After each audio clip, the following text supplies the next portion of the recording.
Bismillahirrahmanirrahim. Assalamualaikum warahmatullahi wabarakatuh. Perkenalkan, nama saya Askia Feris Dwi Sabani dengan 3 digit NIM akhir 161. Di sini saya akan menjelaskan artikel dari Bung Yebi yang berjudul Dinamika Partai Politik dan Positioning Ideologi, studi tentang pergeseran positioning ideologi partai politik pada pemilu 2014.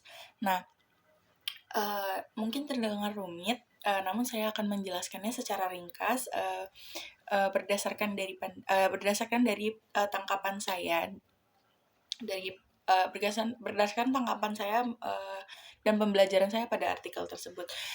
Nah, di sini menjelaskan kalau misalnya partai politik ini sudah banyak sekali yang bergeser gitu loh, yang tadinya ke kiri tiba-tiba ke tengah, yang tadinya di kanan tiba-tiba di tengah begitu loh. Jadi bergeser dan tidak tahu pendiriannya itu bagaimana begitu loh.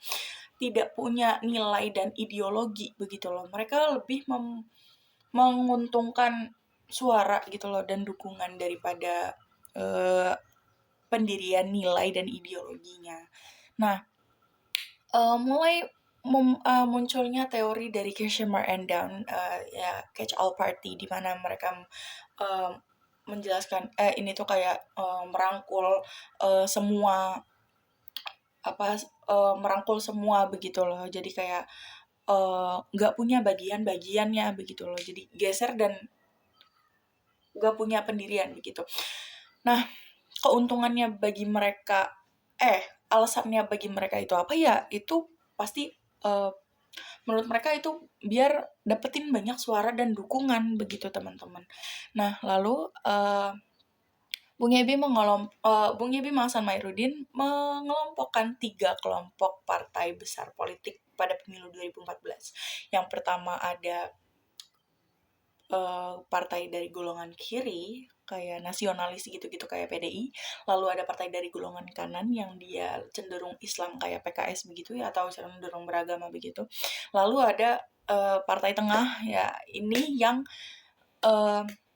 bergeser gitu loh, yang bukan tidak punya pendirian bagaimana ya, dia tuh lebih memfokuskan pada kasus atau isu umum begitu, tidak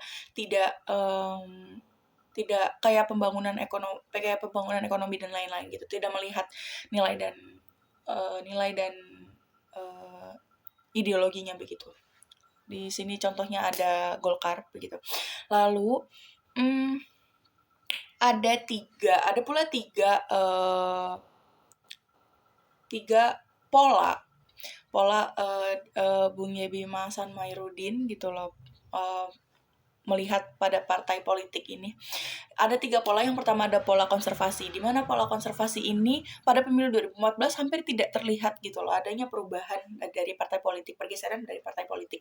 Yang kedua ada pola konservasi progresif, di mana pola konservasi progresif ini hampir gitu loh, partainya tuh hampir berarah ke tengah begitu. Nah, yang ketiga ada pola ekstremis. Nah, pola ekstremis ini di mana partai-partai tersebut sudah mulai bergeser gitu loh, sudah jauh, sudah bukan pada pendiriannya gitu loh, sudah tidak memiliki arah gitu loh, sudah intinya hilang arah lah begitu, sudah enggak jelas partainya ini ada di posisi mana dan ideologi dan nilainya itu ada di mana begitu, yang tadinya A ke B gitu, begitu intinya teman-teman.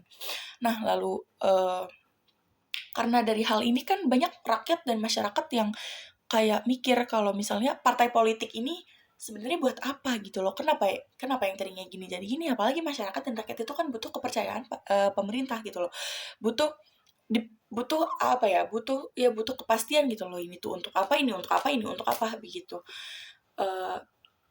Jadi intinya harusnya partai politik ini tidak berpindah-pindah gitu loh, tidak harus teguh pada pendirian dan ideologinya begitu. Sekian, terima kasih. Wassalamualaikum warahmatullahi wabarakatuh.